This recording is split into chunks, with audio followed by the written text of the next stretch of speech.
혹시 우리 가운데 부모 자격증 있는 분 계십니까? 부모 자격증. 저는 있거든요. 저는 있어요. 그 부모 자격증이라는 게 있어요. 자, 그런데 중요한 것은 그것은 그냥 어느 한 기관이라든가 단체가 그냥 교육을 시킨 다음에 준 라이센스지, 그것이 결코 진짜 자녀를 온전히 훈육하고 양육하며 그리고 가르칠 만한 자격이 됐기 때문에 준 거라고 생각하진 않습니다. 절대로 그렇게 생각하진 않습니다. 우리 중 누구라도 남편 자격증, 그 다음에 또는 아내 자격증을 갖고 있는 분은 없을 거예요. 부모 자격증은 더더군다나 없죠. 우리 중에 누구도 이 땅을 살아가는 모든 이유를 따지고 들 때 자격은 없다라는 겁니다. 저는 평생에 효도도 제대로 못했던 것 같아요. 그냥 여러분들 앞이니까 그냥 뭐 이 앞에서 뭐 괜히 겸손해지고 싶어서 효도를 잘 못했어요, 이런 말이 아니라 진짜 못했어요. 사역이 이유가 되고 핑계가 돼서 부모님을 제대로 섬기지도 못했고 지금도 뭐 그렇게 제대로 못하고 있는 것 같아요. 5월이 가정의 달이래요.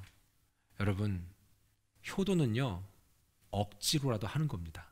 아멘 합시다. 네, 억지로라도 하는 거예요. 왜냐하면 그 억지로도 못할 때가 곧 오더라고요. 곧 오더라고요. 그럼 우리가 이쯤 되면 이런 얘기하면서 아 그래 효도해야지 라는 마음 있다가도 예배 끝나면 또 싹 다 사라져요. 참 신기하다라는 것이죠. 그런 면을 볼 때는 우리는 자녀된 자격도 없다. 부모된 자격도 없다. 심지어 이제 이 앞에서 설교하는 저는 또 자격이 있을까? 아예 그것도 아니다. 그냥 모든 것이 하나님의 은혜다라는 것입니다. 여러분 꼭 보면요, 우리 안에 어떤 현상이 일어나냐면 우리가 누구에게 복음을 제시한다, 그 다음에 예수님을 말한다라는 게 우리 여러 가지 의미에 있어서 부담이 되긴 해요. 왜? 우리 겸손해지고 싶잖아요. 그러니까 아유 내가 자격이 없는데 왜 내가 어떤 마음으로 내가 이걸 얘기할 수 있을까? 하지만 그럼에도 불구하고 이상하게 부담감이 올 수 있어요. 여러분, 구원받았다 안 받았다를 뭘로 할 수 있을까요? 물론 성경은 열매로 안다고 돼 있어요. 근데 뭔 열매? 아, 깨끗하고 예쁘게 살면 되는가? 여러분 잘 들어보세요. 깨끗하고 예쁘게 산다? 아, 좋지요. 그렇게 해야 되죠. 그러면 당신이 깨끗하고 예쁘게 살아서 그것이 구원의 조건이 된 건 아니잖아요. 그렇다면 모든 것이 하나님의 은혜인데 특별히 구원받는 이 놀라운 현장에서 하나님의 은혜가 이해되어지고 기억되어지고 함께 순종하고 싶은 이 마음들이 나는 것도 이거는 우리의 의지와는 무관하다는 것이죠. 모든 것이 하나님의 은혜인 줄 믿습니다. 자, 그런데 우리가 내가 하나님의 자녀가 맞는가? 아, 난 여전히 아닌가라는 그 의심이 왔다 갔다 할 때 있잖아요. 그러면 제가 여러분들에게 그것이 절대적인 기준은 될 수 없으나 그래도 조금 더 이해를 돕고 좀 근사치에 갈 수 있는 이해가 하나 있다는 것이죠. 그게 뭐냐면 나 외에 또 다른 사람을 이렇게 살려내야 된다는 부담이 자꾸 들어오기 시작한다는 거예요. 그러니까 하나님을 전인적으로 만나기 전에는 내가 예수 믿는 게 나 믿는 게 좋아, 행복해. 근데 그러다가 있잖아요, 나중에 나 믿는 것으로 만족하는 걸로 끝나는 경우가 있거든요. 그러나 하나님을 전인적으로 만난 사람은 거기서 끝나지 않아요. 이상한 부담감이 자꾸 밀려와요. 옆집 아주머니를 봐도, 옆집 아저씨를 봐도, 옆집 꼬마를 봐도, 그 다음에 내가 만나는 직장 동료라든가 아니면 내 주변의 친구들을 봐도 이상하게 언제부턴가 없었던 그런 내 안에 자꾸 이렇게 주절주절 뭔가 말하고 싶은 마음이 생긴다는 거예요. 아닌가 보죠? 그런데 보세요. 여러분 보세요. 우리도 얼마 전만 해도 소위 얘기하는 우리가 그런 마음이 드는 그 대상들처럼 살았고, 그리고 그냥 그런 같은 생각을 하고 그런 같은 물에 젖어서 그렇게 살아왔지만 왠지 어느 때부턴가 나는 좀 다른 것 같고 내가 뭔가 그들에게 말을 해줘야 될 것 같은 부담감, 이게 이상하게 생긴다는 거예요. 근데 여러분 잘 들어보세요. 그 부담감이 어느 날 또 상쇄될 때 있어요. 희석돼 버릴 때가 있어요. 그럴 때가 은혜를 까먹을 때예요. 나와 하나님과의 관계를 늘 인정하는 것 중요한데 그 내가 지금 제대로 인정하고 있는지 안 하고 있는지를 뭔가 자로 재볼 수가 없잖아요. 그 수치를 말해볼 수가 없잖아요. 그렇죠? 그걸 얘기해 준 게 바로 그거예요. 어느 때부터가 자꾸 내가 그 사람한테 다가가고 싶고 말을 해줘야 될 것 같고 그리고 복음을 얘기해야 될 것 같고 뭔가 그 사람이 보지 못하는 것들을 얘기해 줘야 될 것 같은 큰 이상한 부담감. 근데 여러분 잘 들으세요. 그거를 거부하고 거절하고 내 스스로 자꾸 그거를 묵인해버리면 그 감각은 자꾸 죽어져 갑니다. 그럼 그것이 죽는 걸로 끝나는 게 아니라 내 영혼도 완전히 피폐해지는 상황이 가게 되는 것이죠. 목사로 살면서 행복한 것을 하나 꼽으라면 어떻게 보면 이것은 가장 중요한 행복이겠죠. 내가 말씀을 준비하면서 내가 준비한 그 말씀에 나를 묻고 내가 묶이고 그리고 나누는 것 때문에 감사함을 내가 평생 느끼는. 여러분, 우리가 예수님 믿기 전에 복음을 받아들이기 전에 그게 얼마나 어두운 삶이었는지 아세요? 얼마나 비참한 삶이었는지 아세요? 마치 주인 잘못 만난 개처럼 살았어요. 그런데 우리가 예수님 만나고 어느 순간 우리의 삶에 너무나 모든 것이 자연스럽게 침투해버린 이 은혜로운 삶이 이젠 또 따분해졌죠. 여러분, 그게 바로 은혜였어요. 그래서 저는 그 개를 보면서 내가 하나님의 은혜를 잊지 않아야겠다. 여러분, 이 말씀을 들으면서 은혜가 되세요? 근데 우린 주인이 바뀌었어요. 이제 우리의 주인은 하나님이세요. 그러면 이제 우리가 그 은혜를 잊으면 안 돼요. 그 은혜를 잊으면 안 돼요. 그래서 그 은혜를 경험하니까 자꾸 어디 가서 우리가 말하고 싶잖아요. 내가 받은 은혜를 말하고 싶잖아요. 근데 시간이 지나면서 그 말하려는 의지조차도 자꾸 상쇄됐죠. 그리고 자기가 원래 그 모든 것들을 누린 것인 양 착각할 때가 있다는 것입니다. 여러분, 은혜 아래 들어오면 우리가 하나님의 자녀로 살아가면서 나 외에 또 다른 사람을 자꾸 살리고 싶은 부담이 반드시 들어옵니다. 삶의 현장에서 찌들어서 살아가는 것이 너무 힘겨워서 그래서 감히 나 신앙생활하는 것조차도 힘든데 어떻게 신앙생활을 해야 되나 고민하는 분들이 계실 수도 있어요. 하지만 제가 여러분에게 3가지 내용을 말씀드릴 테니까 내가 여전히 어디 가서도 복음을 말하지 않는 그런 이유 중에 하나가 여러분에게 포함된다면, 해당된다면 한번 생각을 바꿔보면 어떨까 하는 생각을 해봅니다. 왜 나는 어디에 가서 왜 복음을 말하지 못할까? 왜 어디 가서 나는 입을 꼭 다물고 살까? 그게 가정이든 직장이든 사업장이든 내가 만나는 사람들이든 이 셋 중에 하나가 우리를 침묵하게 한다는 겁니다. 그 첫 번째가 뭐냐면 어떻게 말해야 될지 모른다는 거죠. 그냥 나 어떻게 말해야 될지 모르겠다. 그렇죠? 아마 대부분이 거기에 속할 거예요. 그렇죠? 두 번째는 상대방에게 좋은 사람으로 남고 싶은 거예요. 너랑 나랑 좋은 관계인데 굳이 내가 너한테 예수님에 대해서 말함으로 인해서 이 관계가 껄끄러워지는 거 원하지 않아. 그래서 난 말하고 싶지 않아. 그런 사람도 있어요. 그렇죠? 의외로 이 2번이 많아요. 마지막 3번째는 뭐냐면 내 자신이 하나님의 자녀로서 아직 변화되고 싶지 않은 것이 있는 거예요. 그럴 때는 말을 또 못해요. 자, 이해가 되셨어요? 어떻게 말할지 몰라서 복음을 말 못해요. 두 번째는 내가 알고 있는 그 사람과 껄끄러운 관계가 되기를 원하지 않기 때문에 말 못해요. 세 번째는 뭐라고요? 내 속에 아직도 포기하지 않고 변화되고 싶지 않는 그 나만의 그것이 남아있기 때문에 말하지 않는 거예요. 근데 여러분 기억하세요. 모든 것이 하나님의 은혜라며 받은 은혜가 크다며 말 그대로 주인 잘못 만나서 하루 종일 케이지에 갇혀서 똥오줌도 못 가리면서 그 자기가 싼 걸 밟으면서 살았던 우리의 인생이었는데 주인 바뀌고 나서 우리의 삶에 예수 그리스도가 주인이 되어서 뭔가를 학습시키고 뭔가를 가르치고 제가 한 가지 또 하나 소스 드릴까요? 여러분 옛날보다는 여러분이 쓰는 단어도 바뀌지 않았나요?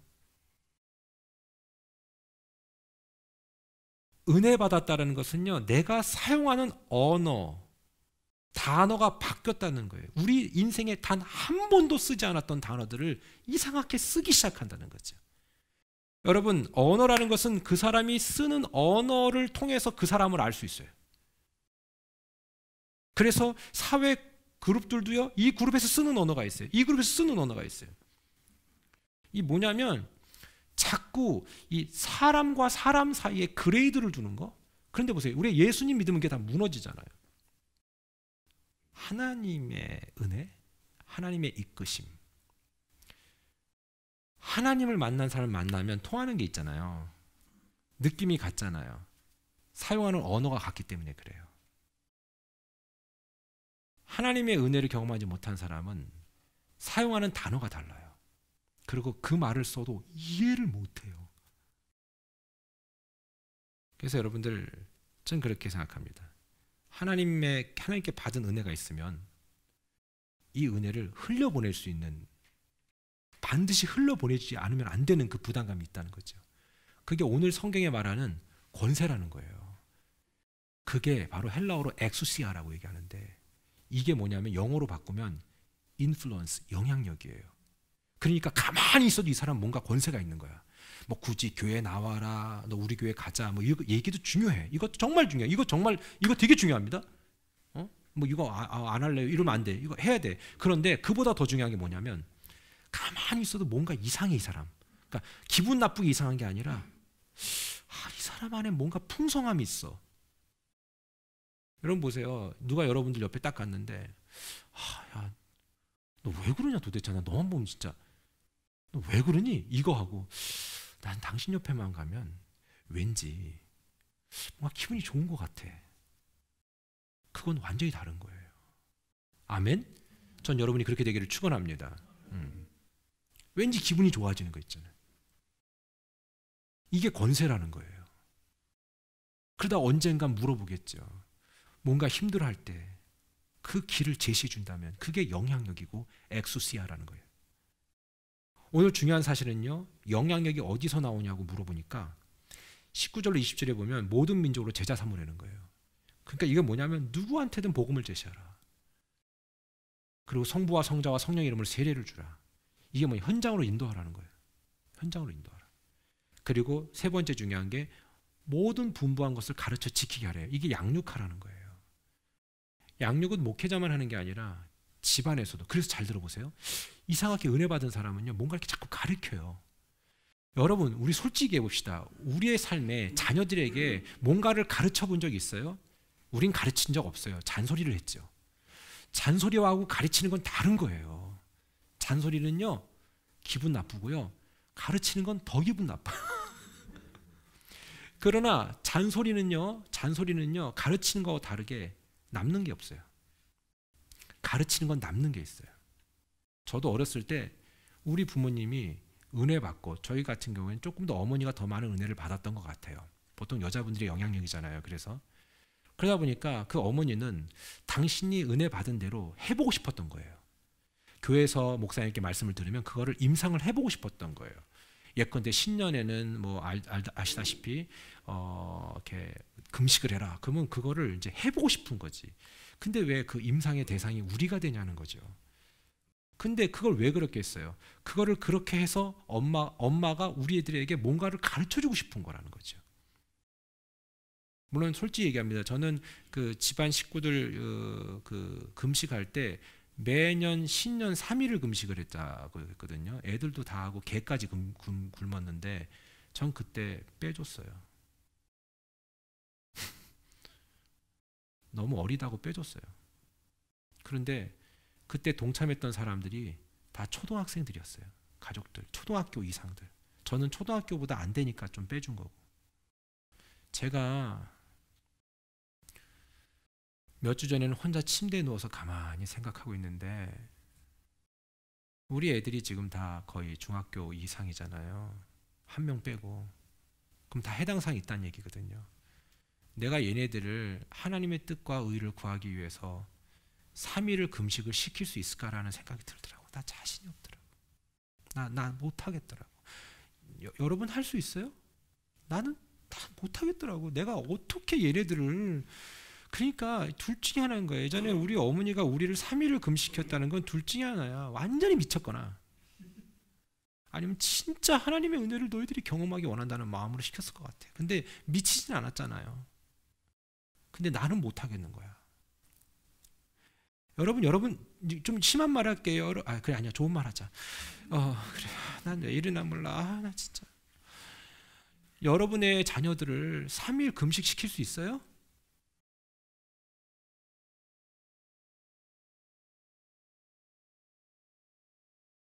할 수 있어요? 한 끼는 해보겠다, 그지? 내가 하라는 말 아니에요, 절대. 나도 못하는 걸 누구한테 시켜? 난 내가 못하는 걸 시키질 않아요. 근데 어떤 마음으로 그때 어머니는 시켰을까? 둘 중에 하나 다 완전히 미친 분이나 아니면 진짜 하나님의 은혜를 그대로 주고 싶어서 우리에게 가르쳐 주고 싶었어. 말 못하는 개는 또 무슨 죄가 있다고 묶어놓고 그때 개들은 다 풀어놓고 키웠잖아요. 어디 가서 뭐 주워 먹을까봐 반칙한다고. 저희 가족에서 약간 치밀함이 있어요. 여러분, 나는 못하겠더라고. 내 새끼한테 그렇게 못하겠더라고. 근데 내가 속으로 해서 나 진짜 내 자식을 사랑하는 건가? 근데 분명히 얘기하세요. 모든 민족으로 제자 삼으라는 거예요. 성부와 성자와 성령 이름으로 세례를 주라. 분부한 모든 것을 가르쳐 지키게 하라. 그러면서 볼지어다 내가 세상 끝날까지 너와 함께 하겠다고 말씀하시는 거 있죠. 이게 영향력인데 과연 우리는 너무 지금 저는 어렸을 때요. 교회를 안 나가본 적이 없어요. 내가 무슨 신앙이 좋아서가 아니라니까요. 교회 가서 죽으라는 거예요. 아프면 교회 가서 죽으라는 거예요. 그러면 넌 순교다. 말이 맞잖아. 근데 저는 여러분들한테 그거 시키지 않아요. 교회 와서 죽지 마세요. 그거 처리하기 힘들어요. 그거 법적으로 아주 곤란해져요. 그거. 자, 그런데 보세요. 우린 그때 그 신앙이 통했어요. 열이 막 엄청 높은데 40도 이상 되는데 교회 가서 죽으라는 거예요.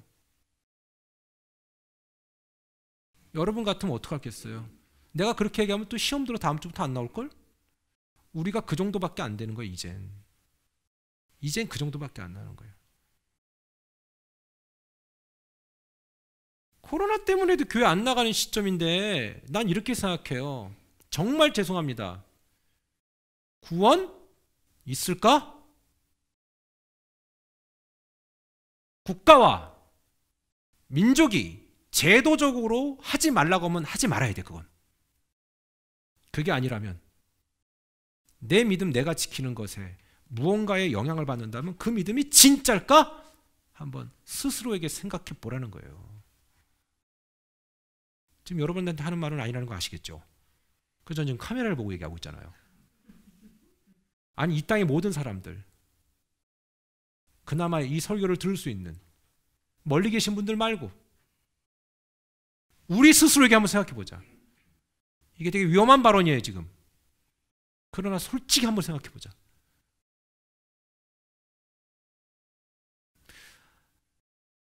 말콤 글래드웰이라는 사람이 아웃라이어라는 책을 썼는데요. 이분 책을 꼭 한번 나중에 읽어보세요. 재밌어요. 그런데 여기에서 1만 시간의 법칙이라는 얘기가 나와요. 뭐냐면 사람이 무엇을 하든 10,000시간을 하면 그 분야에 있어서는 전문가가 될 수밖에 없다는 얘기죠.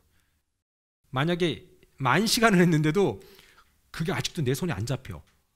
그리고 늘 헷갈려. 그러면 둘 중에 하나예요. 내가 은사가 없든가, 은사, 달란트 거기에 재능이 없어. 그럼 빨리 바꿔 그건. 아니면 안 되는 거야 그냥. 뭐 하나 더 붙이자면 노력을 안 한 걸 수도 있겠죠. 웬만하면 10,000시간을 하면, 자 여러분 예수님 10,000시간 이상 믿으신 분, 자 10,000시간이 어떻게 될까라고 생각하면 그냥 1년이 3,760시간이에요. 물론 잠자는 거 빼면 그냥 1년을 그냥 뭐 3,000시간 동안 하루에 8시간 일하고 그것만 했다고 생각해 보자고요. 그러면 최소한 10,000시간의 시간을 확보하기 위해서는 적어도 3년 6개월에서 5년, 아무리 설렁설렁하게 해도 5년은 그 한 가지 일을 하고 있어야 10,000시간을 채울 수 있는 거예요. 그 분야에 있어서 여러분은 어떠냐 이거죠. 어때요? 익숙해졌나요? 그러면 이 저자가 말하는 그 내용에 해당될 수 있어요. 자, 그리고 우리는 10,000시간을 하면 그 분야에 있어서 인정을 받는 사람이 돼야 돼요. 그게 가정주부든. 왜냐하면 가정주부도 여러분 보세요. 가정주부인데 아무것도 못해. 예를 들어 하면 그냥 온전히 가정주부 하는 사람 있잖아요. 밖에서 일 안 하시고. 그렇죠? 근데 가정주부 역할을 못해. 뭐 일해야 되기 때문에 바빠서 못하는 거 말고요. 그 다음에 여러분 직장에서 뭔가 하고 계시죠? 그게 10,000시간 이상을 했는데도 그것도 안 돼. 문제가 있다. 그러면 제가 물어볼게요. 우리 예수님 몇 시간 믿었나요? 제가 1부 때 물어보니까 한 사람이 손을 못 들더라고요. 10,000시간 넘었냐 물어보니까 다들 10,000시간 넘었대. 근데 한 사람이 생각을 하고 있더라고요. 왜 손을 못 드냐라고 물어보니까 얼만큼 믿었는지 계산하고 있다 그러더라고요. 여러분 10,000시간 안 되셨나요 아직요? 저는 대부분이 10,000시간 넘었을 거라고 생각을 합니다. 그러면 우리 안에 진정한 권세가 들어와야 되고 그 권세로 어디 가든 영향력을 줘야 되는데 왜 우리는 여전히 세상에서 말하는 그 10,000시간의 법칙도 다다를 수 없을까? 심지어 어떤 경우는 정말 잘하고 있는 것도 흩어놓는 경우도 있더라고요. 여러분, 복음을 제시하고 나 외에 또 다른 사람을 하나님의 전으로 이끄는 건 하나님의 자녀로서 이미 10,000시간 이상 하나님과 교제하는 삶을 살았던 사람들에겐 지극히 당연한 일이고 자연스러운 일입니다. 그리고 앞서 말씀드렸듯이 너희는 온 천하에 다니며 만인에게 복음을 증거하라 그랬습니다. 이것은 온 천하라는 것은 곧 여러분이 지금 밟고 있는 그 필드를 말합니다. 여러분의 가정, 직장, 사업장입니다. 여러분 과연 몇 살까지 살 수 있을까요? 요즘에 세상에 사람들이 점점 미쳐가는 것 같아요. 이젠 100세 시대 아닌 얘기예요. 120세. 그래서 이것들이 사람 나이 갖고 장난을 치나. 아니 무슨 120세까지 살 수 있는 사람이 몇이나 된다고. 여러분 100세까지 사는 사람도 많지는 않아요. 사람들이 하다 보니까 허황된 꿈을 자꾸 심었죠. 성경에는요 70은 기본으로 살 것이고 강건하면 80이다. 그거에 감사하라 이렇게 얘기한 거예요. 그러면 보세요. 80살까지는 그래도 내 체력을 유지하고 내 체력으로 버틸 수는 있다는 얘기예요. 80 이후부터는요 주님의 그 갈고리로 사는 거예요. 내 힘으로 못 살아요. 물론 뭐 나이도 어린 사람이 무슨 저런 말을 할까 그러실 수 있을 거예요. 근데 성경에 나와 있더라니까요. 여러분 그때나 지금이나 이 예수님의 사명을 안 믿고 듣지 않고 순종하지 않았던 사람들이 더 많았어요. 하지만 오늘 전 여러분에게 도전합니다. 누가 자격이 있어서 복음을 말하는가? 없다. 우리는 요한복음 4장에 보면은 여러분 그분 잘 아시죠? 그 여자분 수가동에 살았던 분, 그 여자분 있잖아요. 뭐 결혼을 한 4-5번 하셨어요. 엄청 이뻤나 봐요. 제가 볼 때는 세상에 왜냐하면 옛날에 여자분들은 돈이 없잖아요. 그렇죠? 여러분은 많지만 옛날에 여자분들은 돈이 없었어요. 왜냐하면 경제 권한이 없기 때문에. 그러면 정말 여러 번 결혼하시려면은 옛날엔 무조건 여러분들처럼 이뻐야 돼요. 좀 많이 껄끄럽긴 하네요. 근데 정말 이뻐야 된다고. 근데 그건 웃자고 하는 말이고 이분이 어떤 사연이었는지 모르겠지만 결혼을 여러 번 하신 거예요. 그런데 중요한 거는 그 답이 안 나오는 거예요. 내가 어떻게든 내 팔자, 내 인생 고쳐보려고 이렇게 저렇게 내가 몸부림쳤으나 답이 안 나온 거예요. 근데 어느 날 우연하게 우물가에서 예수님 만났는데 그분이 나에 대해서 속속들이 알고 계시고 마치 나를 너무 나보다 나를 더 잘 아는 것처럼 말씀을 통해서 이렇게 자꾸 얘기해 주시는 거예요. 그러니까 이분이 이 수가성에 살고 있던 이분이 답을 찾게 된 거예요. 야, 내 인생의 포장지는 아무런 의미가 없구나. 도대체 저분이 누군가? 저분이 말하는 그게 뭘까? 구원이 뭐야? 나는 그냥 아무것도 몰랐는데 우리가 죽은 다음에 뭐가 또 있다고? 아니, 난 그냥 이렇게 어떻게든 내가 내 팔자 고쳐보려고 어떻게든 애를 쓰고 살아왔는데 내가 죽은 다음에 무슨 시간이 있다고? 여러분, 저는 이렇게 생각해요. 나이 들면 그것도 어려워요. 그냥 동네 마실 가는 것도 힘들어요. 이 여인이 답을 찾은 거예요. 이게 아니구나, 인생이라는 게. 언젠가 나를 하나님 부르시는구나. 그럼 내가 지금 할 수 있는 게 뭘까? 주님과 함께 있고 싶었지만 주님은 가라 하십니다. 가라. 네가 들은 걸 얘기하라고. 그러니까 은혜 받으면 자꾸 얘기하고 싶은 거예요. 내가 경험하고 내가 느끼는 것들을 너도 알고 너도 살아라. 나 예전에 그전에 몰랐다는 거죠. 엄청나게 예수님 믿던 사람들을 핍박했던 사울 청년이 있잖아요. 이분이 다메섹 도상에서 예수님을 탁 만나고 난 다음에 환상 가운데 만나고 나서 인생이 뒤바뀌었죠. 그리고 완전히 이분의 입에서는 예수님만 말하는 사람이 됐어요. 제가 지금 말씀드린 건요, 이건 어떤 특별한 사람들에게만 있는 특별한 현상은 아닙니다. 최소한 여러분들이 오늘 이 시간에 이 말씀이 이해되어지고 납득이 되어지잖아요.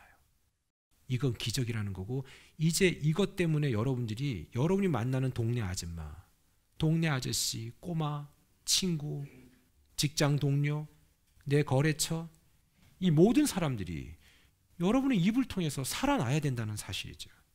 이게 예수 그리스도를 만난 사람들의 공통점이라는 것입니다. 여러분, 신약 성경의 대부분을 차지하는 서신서들 있잖아요.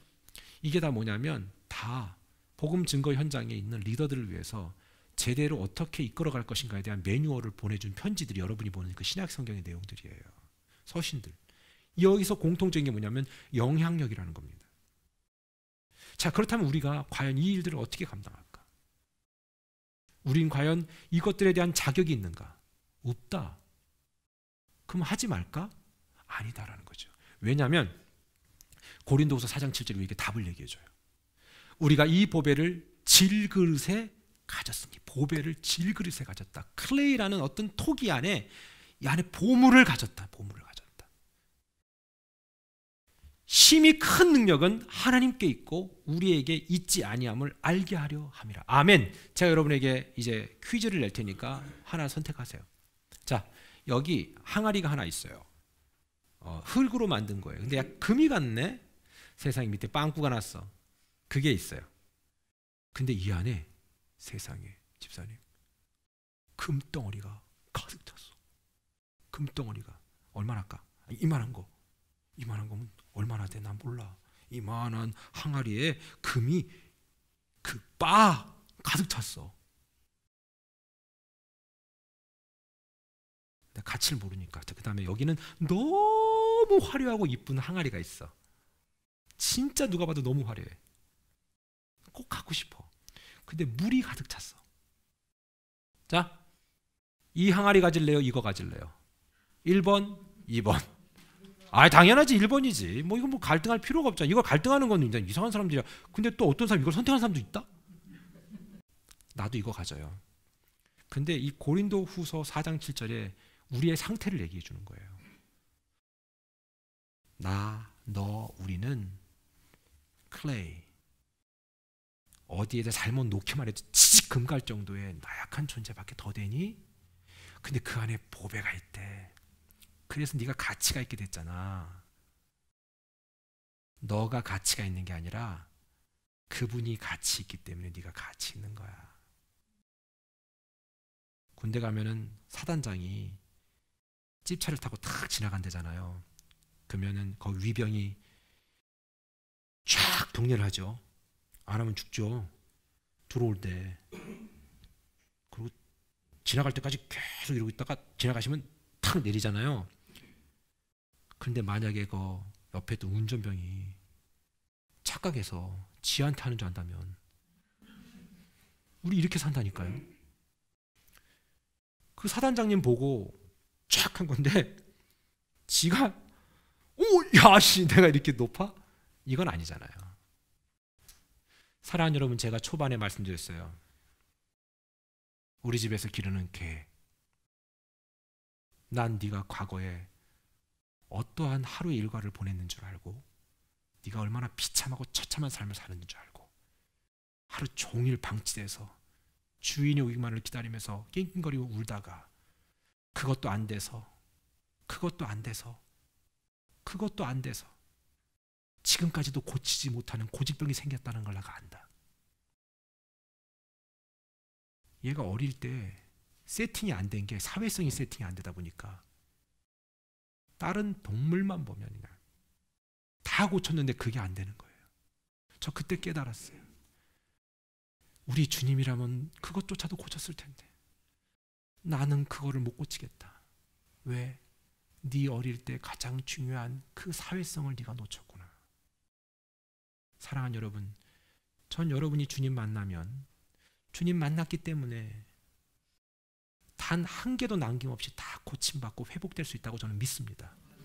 집에서 기르는 개도 그렇게 회복이 되던데 여러분은 얼마나 존귀합니까? 근데 존귀한 이유가 뭐라고요? 그 보배를 질그릇에 가졌기 때문에 존귀한 거예요. 전 그래서 저나 여러분이나 우리가 예수 그리스도를 믿고 그 예수님을 믿는 믿음 안에서 살고 있는 그 삶을 유지해 갈 때가 제일 예쁘다라고 좀 누차 말씀드렸습니다. 그것이 떠나는 순간 첫 번째 외모가 바뀝니다.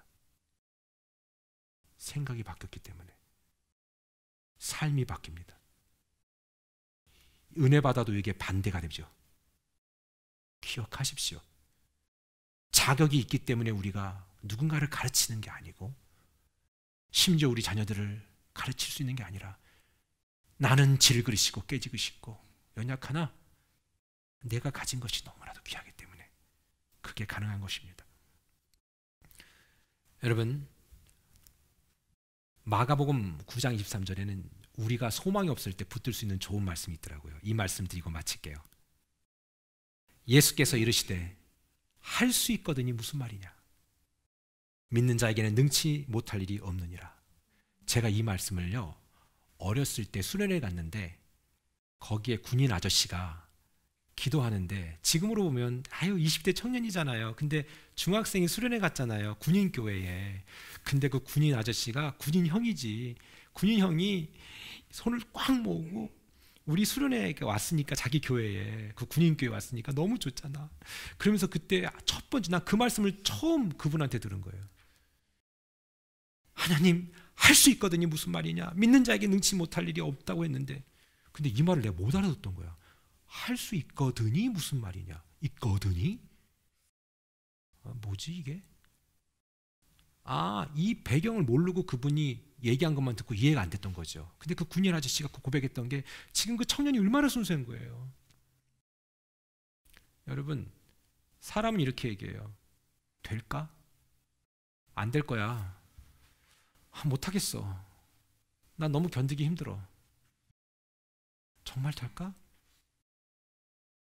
그런데 하나님이 우리에게 말씀하시는 게 야, 보배를 질그릇에 가진 거지 네가 보배는 아니잖아. 두 번째는 뭐라고요? 할 수 있을까요? 라고 묻지 마. 처음부터 네가 한 게 아니잖아. 하나님이 한 거지. 너 착각하고 있어. 사랑하는 여러분, 직장생활, 비즈니스, 부모로서의 사는 거, 자녀로서 사는 거, 목회자로 사는 거, 여러분의 각각 사회에서 역할하는 거, 여러분 자격이 있어서가 아니라 오늘도 하나님의 은혜가 있기 때문에 감당할 수 있는 줄 믿습니다. 그 은혜를 안다면, 모든 것이 은혜라고 안다면 지금 내가 이 현장에서 할 수 있는 일을 하십시오. 그럴 때에 하나님의 특별한 간섭과 인도하심이 있을 줄 믿습니다. 기도하겠습니다.